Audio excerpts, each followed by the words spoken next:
Buenas noches a todos.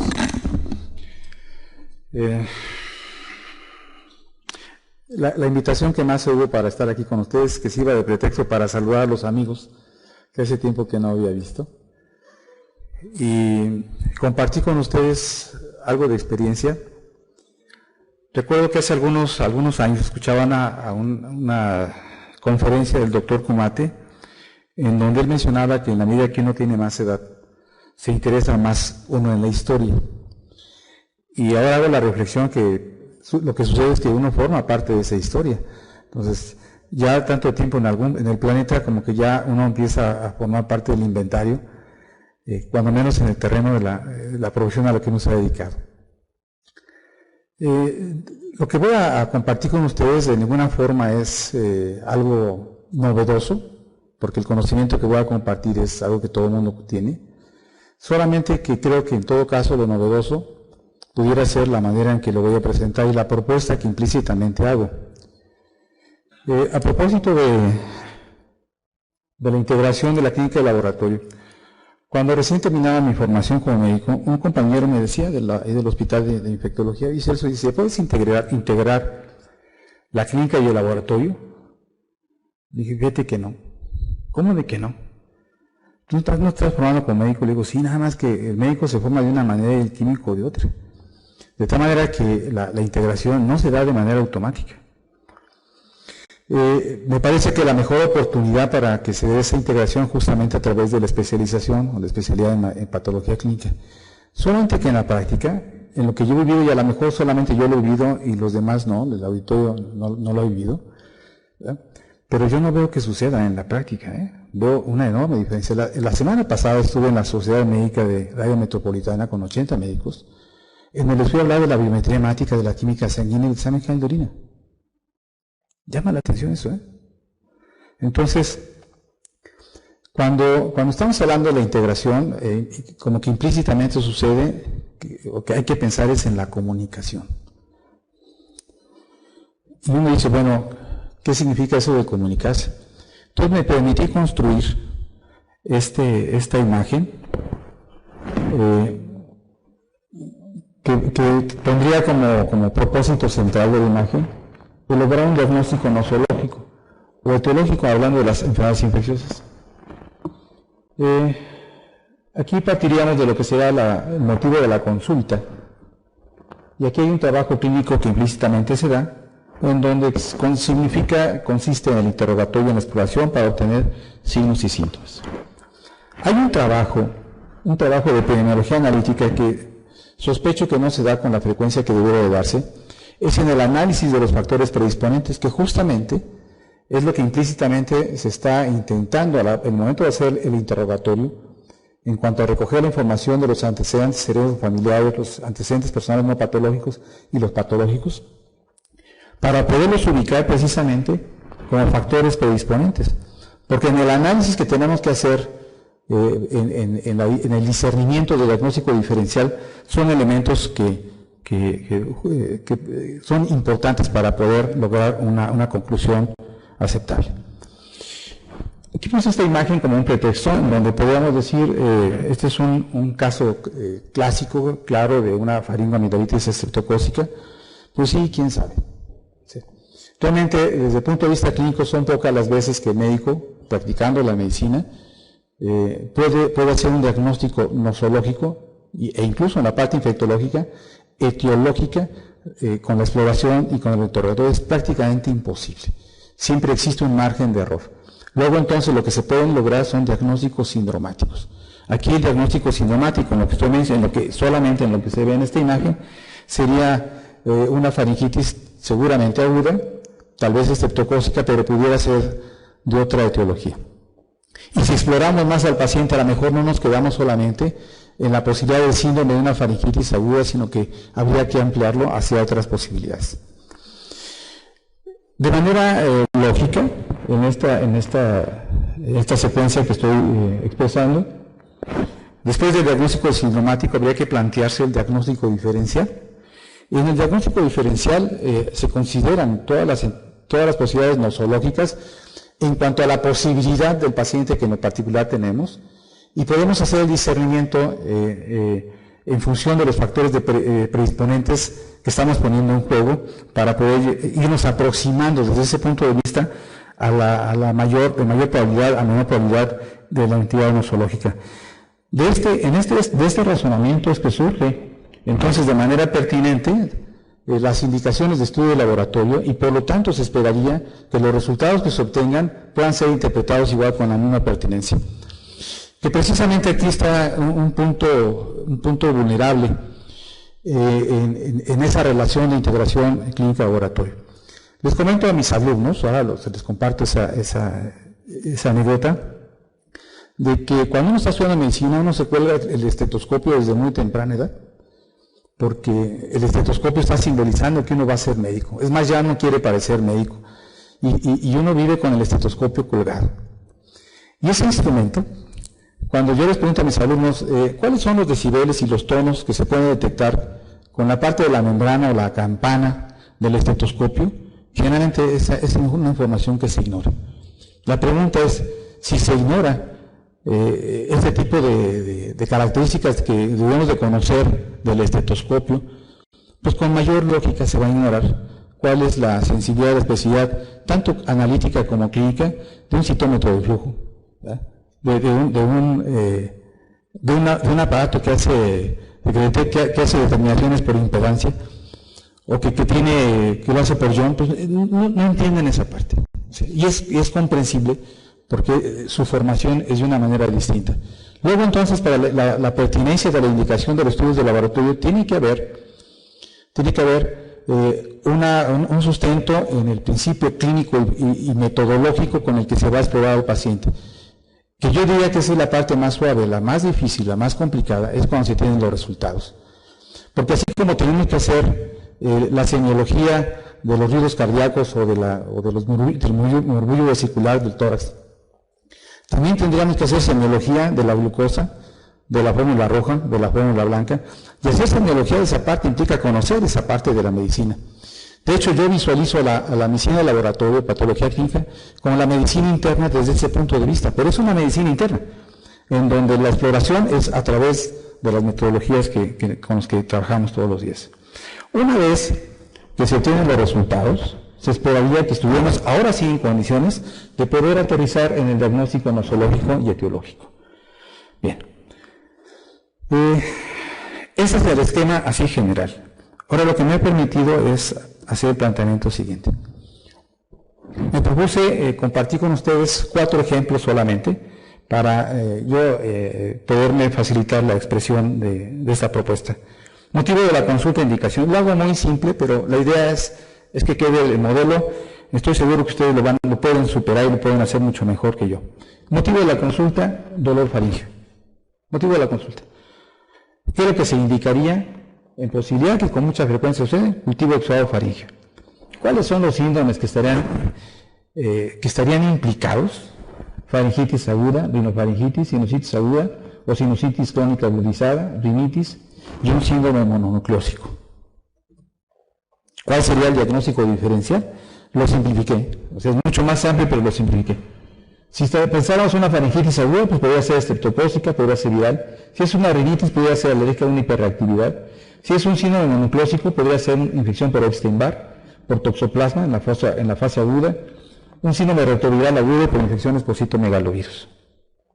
Es como lo teníamos que plantear. Con el juego de los factores predisponentes podría ajustarlo o podría tal vez ampliarlo. Y de ahí se derivarían los estudios de laboratorio que serían los pertinentes. Y aquí viene una parte que más casi al final está sintetizado. En esa comunicación de la integración clínica laboratorio, cuando dice, es que hay que hablarnos, bueno, sí, pero ¿para qué vamos a hablarnos? ¿Qué es lo que se va a comunicar? La propuesta es de que por parte del laboratorio pueda obtener cierta información, que esto lo tengo diseñado para que se pueda aplicar sin que intervenga el clínico, pero sería mucho mejor si hubiera una intervención. Justamente con esta sociedad médica, lo que estoy organizando en este momento es lograr que ellos puedan hacer suya esta información y que nos la puedan compartir para que en las indicaciones de los estudios de laboratorio vayan cierta información clínica que seguramente nos va a orientar para que podamos hacer mejor ambas partes, el discernimiento de los síndromes involucrados y cuáles podrían ser los estudios pertinentes.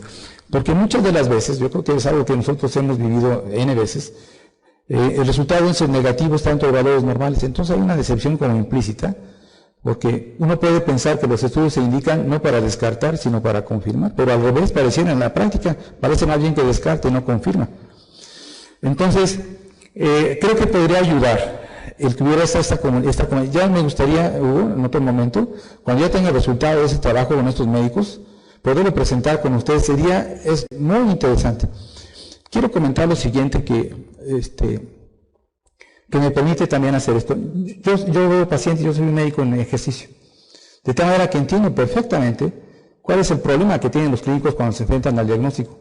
Y eso, desde mi punto de vista, o cuando menos yo me doy esa autoridad o esa libertad, me puedo comunicar con ellos de una manera directa para decirles, yo sé de lo que es su chamba, lo que ustedes no saben cuál es mi chamba, de la otra parte.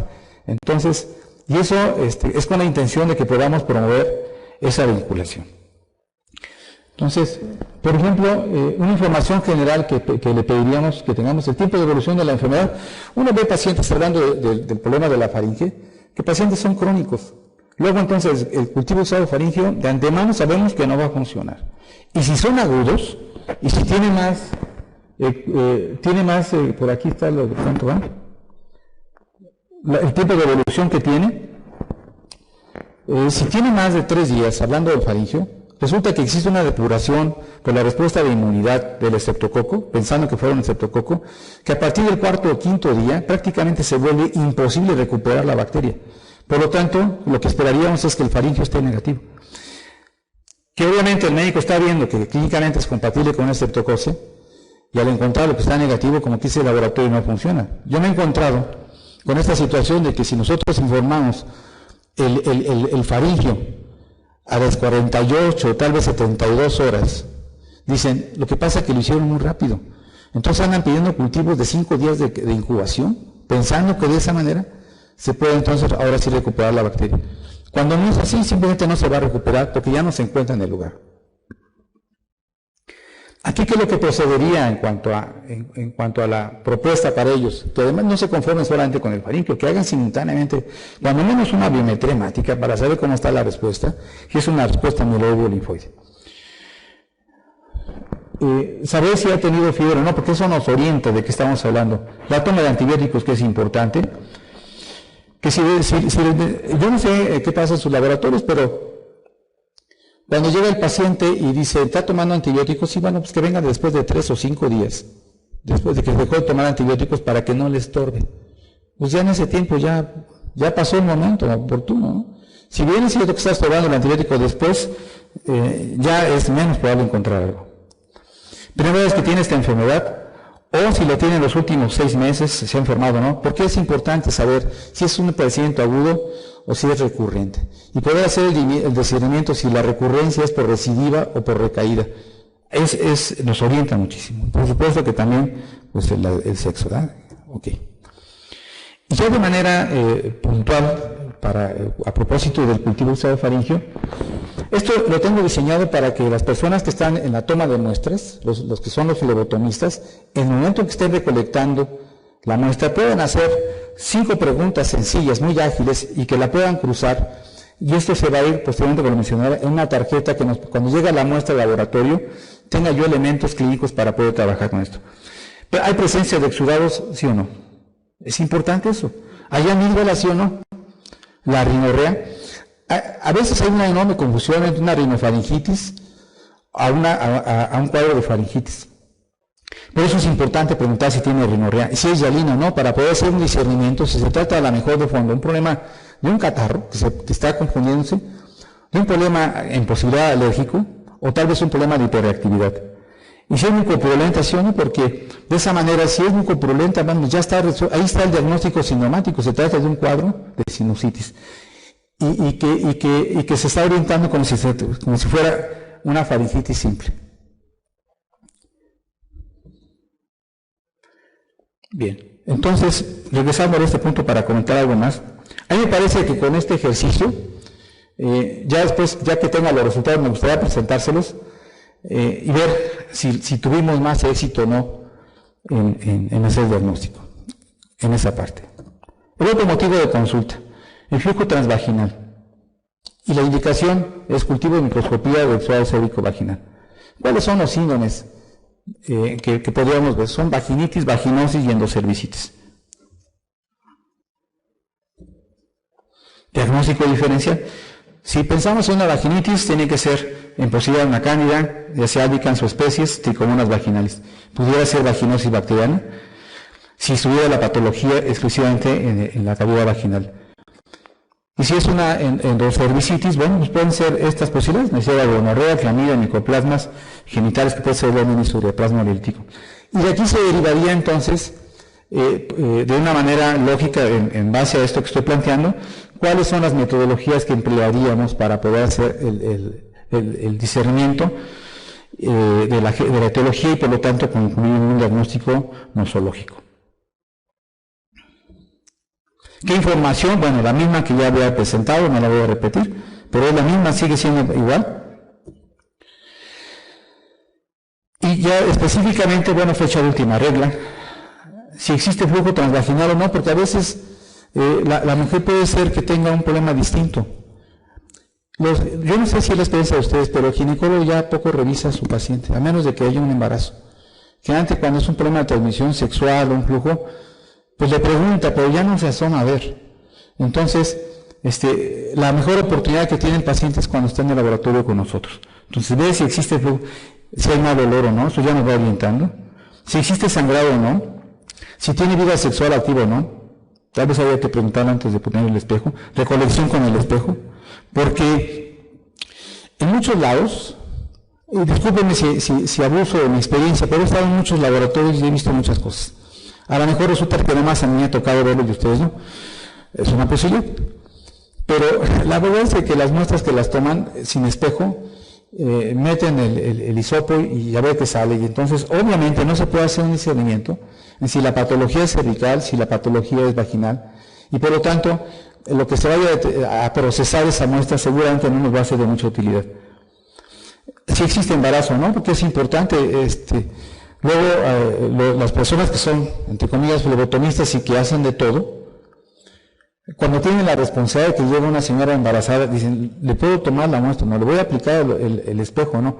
Entonces, son aspectos prácticos que deben tomar en cuenta para saber cómo reaccionar en su momento. El otro motivo de consulta es la diarrea. ¿Cuál es la reacción inmediata?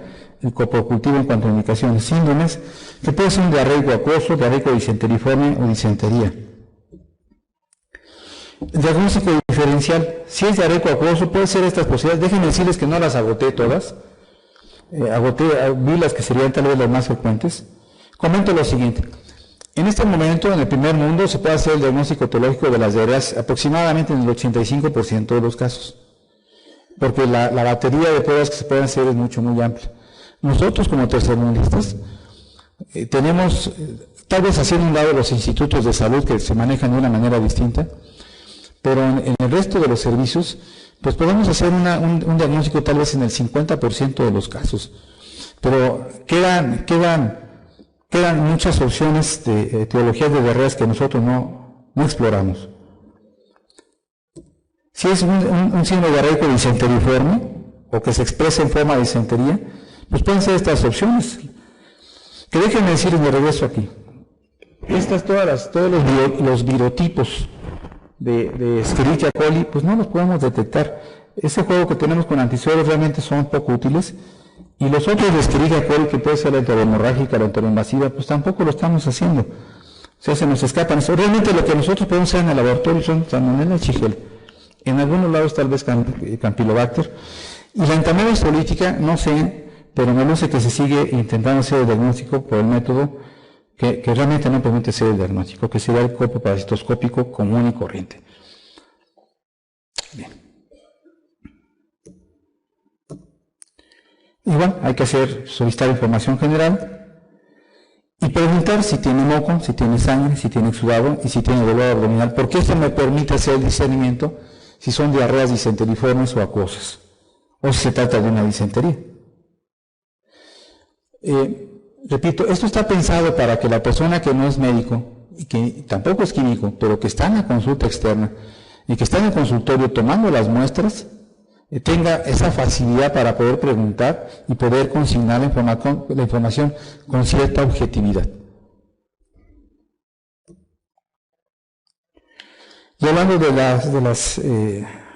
las infecciones de vías urinarias, aquí mencionaría, es posible que el motivo de la consulta sea la disuria, y por lo tanto, bueno, que se indique un examen general de orina y un urocultivo. Los síndromes puede ser cistitis, una pielonefritis o un síndrome uretral agudo. El diagnóstico diferencial, bueno, las cistitis pueden ser todas las que ya conocemos, los agentes infecciosos, incluyendo las infecciones polimicrobianas, que tienen un apartado muy especial para su consideración. Pielonefritis sería algo parecido. Y por exclusión inicialmente ante un paciente que tiene un síndrome miccional, que tiene un síndrome urinario y que tiene un urocultivo negativo, pensemos en un síndrome uretral agudo y con estas posibilidades de etiologías. Por lo tanto, aquí habría que hacer investigación con una metodología la propia para poder evidenciar alguno de ellos. La información general y las preguntas para explorar desde este punto de vista, también de una manera sencilla, si existe el síndrome urinario, si está el síndrome miccional, y poderle dar intención al urocultivo. Yo me he encontrado en muchos laboratorios, ahora en la experiencia que tengo en la entidad mexicana para la acreditación, en donde se reúnen, pues nos reunimos como 8 gentes de todo el país, del país, en donde somos los que estamos construyendo lo que serán las listas de verificación para las auditorías por la 15.189. Tenemos esa responsabilidad. Y ahí se vierten cosas muy interesantes. Y concretamente a propósito del urocultivo, en muchos lados siguen utilizando los criterios de CAS. Cuando los criterios de CAS están, no por el tiempo, sino por las condiciones que en su momento fueron descritas. Y estos son aplicados fundamentalmente para mujeres asintomáticas y no para las personas que tienen realmente manifestaciones clínicas. Yo digo que el urocultivo es uno de los estudios de laboratorio más complicados, tienen 18 variantes de interpretación. ¿Sí? Entonces, por lo tanto, se vuelve trascendente tener la información clínica para poder orientar mejor esa interpretación.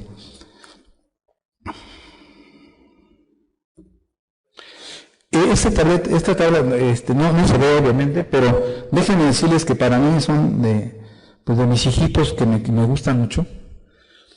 Quiero mencionar que esta tabla de su origen no es idea mía. Yo la conocí por primera vez, este cuadro, lo conocí en Chopo. En alguna época yo estuve trabajando allí como responsable de microbiología de Carpenter.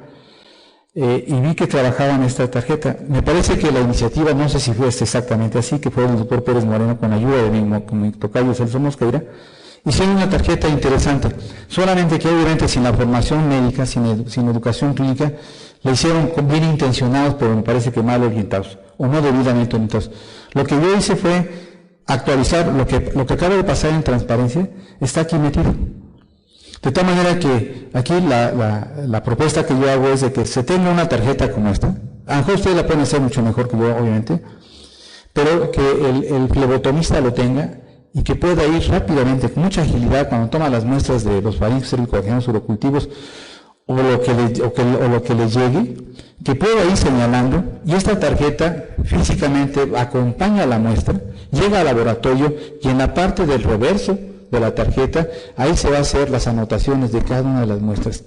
Sería un instrumento de trabajo y de ahí se llega a la conclusión para que se pueda registrar, cargar en donde sea, ya sea en forma electrónica o en forma manual donde vaya a darse el informe. Y permite dar el seguimiento.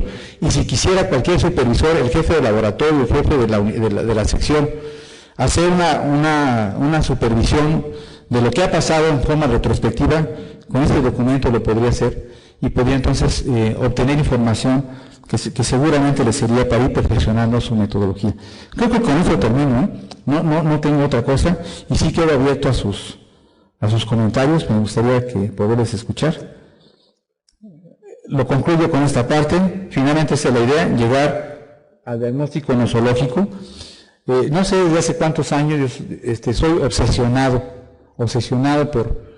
por los diagnósticos, y creo que la parte que diferenciaría cualquier práctica de la medicina en el mundo es justamente el diagnóstico, que en mi opinión es en donde aterriza la parte científica de la medicina. Muchas gracias. Okay.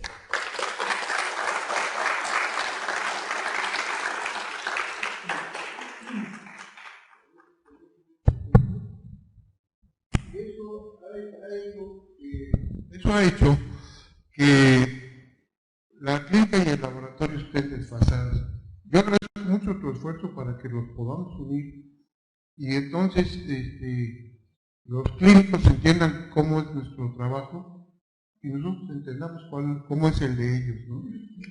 Sí, gracias por el comentario, Hugo. Y quiero comentar lo siguiente. Ahora en mi posición como ombudsman, quiero hacer esa explicación que es interesante. Resulta que el concepto de ombudsman es el personaje que originalmente es el que está en el vértice de la Comisión Nacional de los Derechos Humanos, de la Comisión Nacional del Arbitraje Médico. Entonces, esta concepción del ombudsman se trata de tener un personaje en un laboratorio del tamaño del BAC, en donde cuando hay inconformidades, quejas del paciente o del médico, que tengan a quien escupirle la cara. Entonces, a mí me la están escupiendo, ¿sí? Esto es muy interesante porque ¿verdad? Son muy conchudos, entonces no me importa mucho. A veces sí me duele, ¿no? Pero lo interesante de esto es que me ha permitido hacer un trabajo de integración con la química muy bonito. Miren, voy a mencionar dos anécdotas que yo ya creo que podría escribir un libro.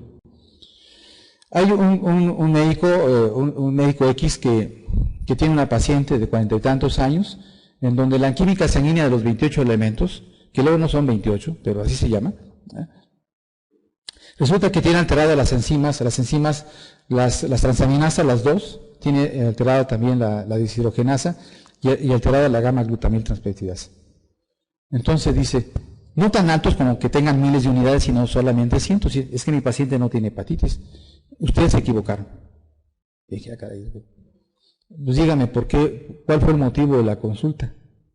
El motivo de la consulta fue dispepsia, malestar general y desvanecimiento. Ese fue el motivo de la consulta. Dije, bueno, ¿qué le parece, doctor? Primero, vamos a repetir los estudios, porque le expliqué lo que ahora me comento. Todas las pruebas de laboratorio tienen error de tipo 1 o error de tipo 2. El error de tipo 1 es cuando decimos que está enfermo siendo sano. Y el error de tipo 2 decimos que está sano estando enfermo.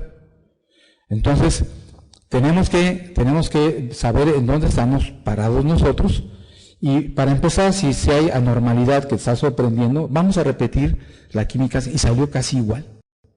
Como 5 días después, que se repitió porque no fue inmediato, salió casi igual. Dije, doctor, salió igual.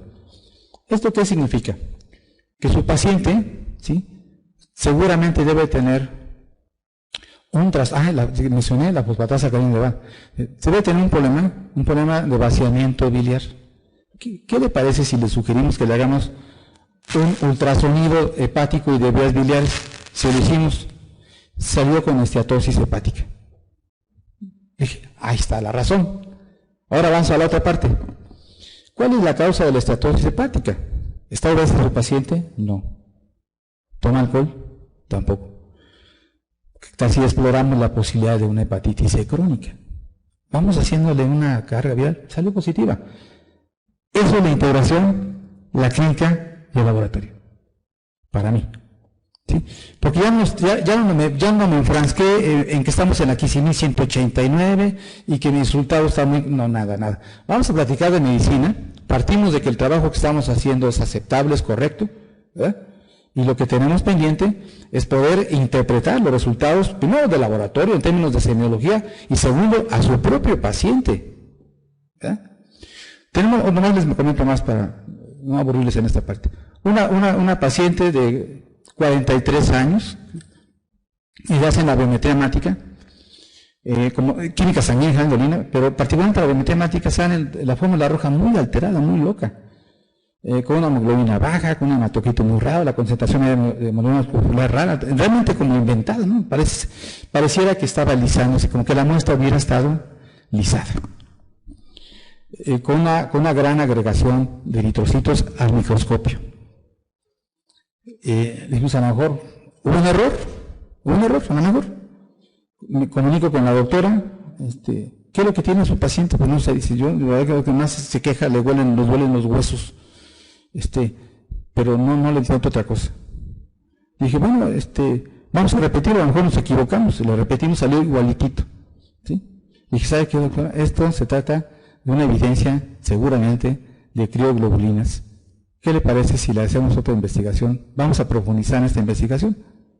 Porque luego, ¿qué pasa en el laboratorio cuando salen datos tan raros? Ni se quieren liberar.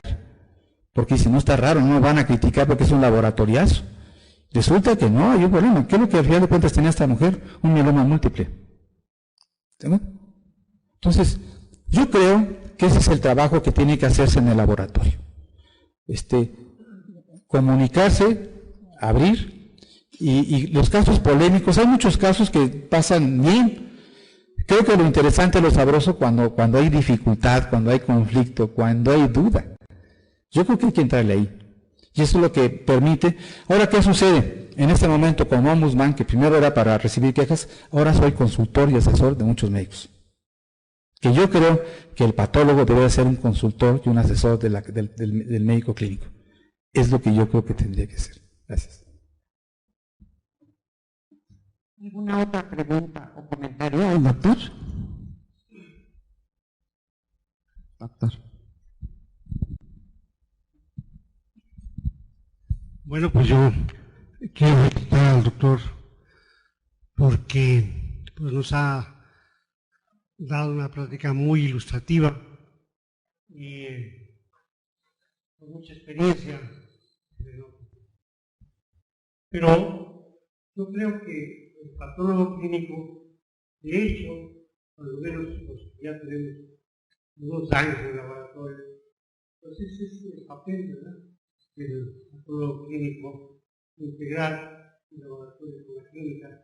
Y qué bueno que el doctor nos trajo a colación este tema.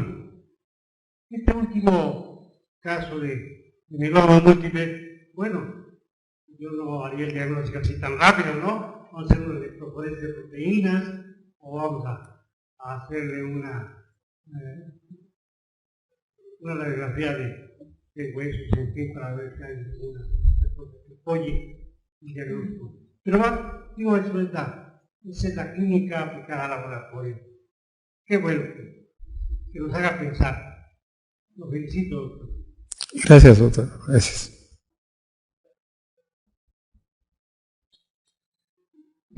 Bueno, le mandan una felicitación, doctor, de Nuevo Sanatorio. Dicen que es una excelente presentación que complementa la solicitud en los estudios y orienta cuando se encuentran resultados. Y es de Rosalena.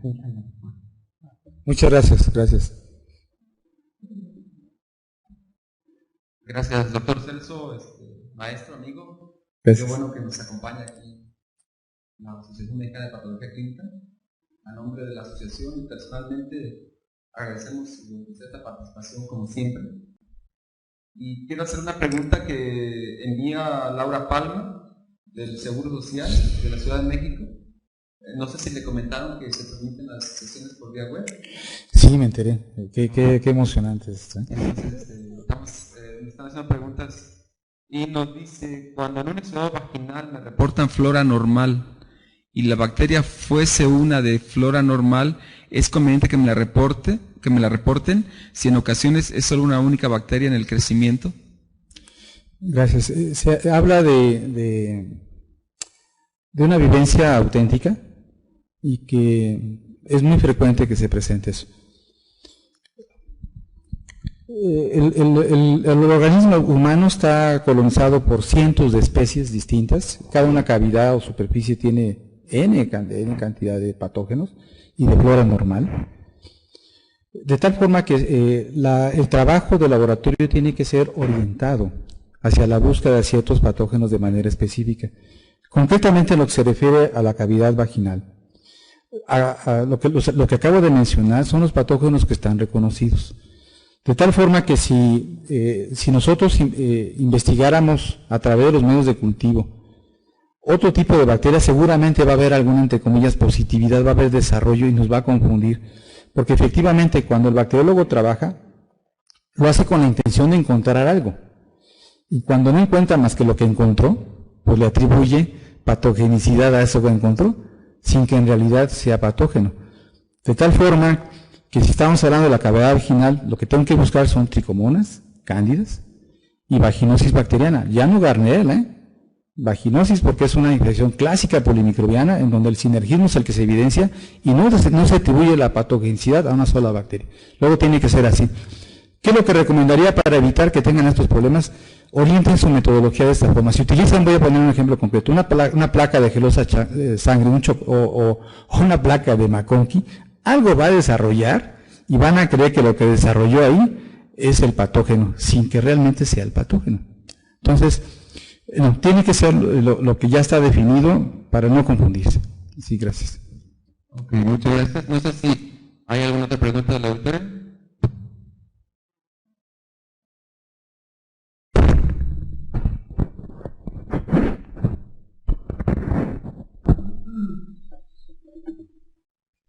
Juan, yo tengo felicidades, creo que no dejas de gustarme lo que he escuchado, y igual retomar esto de conjuntar lo que es la clínica y el laboratorio clínico, porque yo creo que durante mucho tiempo nos hemos confundido, y ahora que ya salió, ya hace mucho tiempo, la patología clínica, que esto sea interfaz para poder establecer los mejores mecanismos. Y acerca de este comentario que creo que a lo mejor acercarnos más a los criterios del caso, los cuales pueden representar un animal que no está a por eso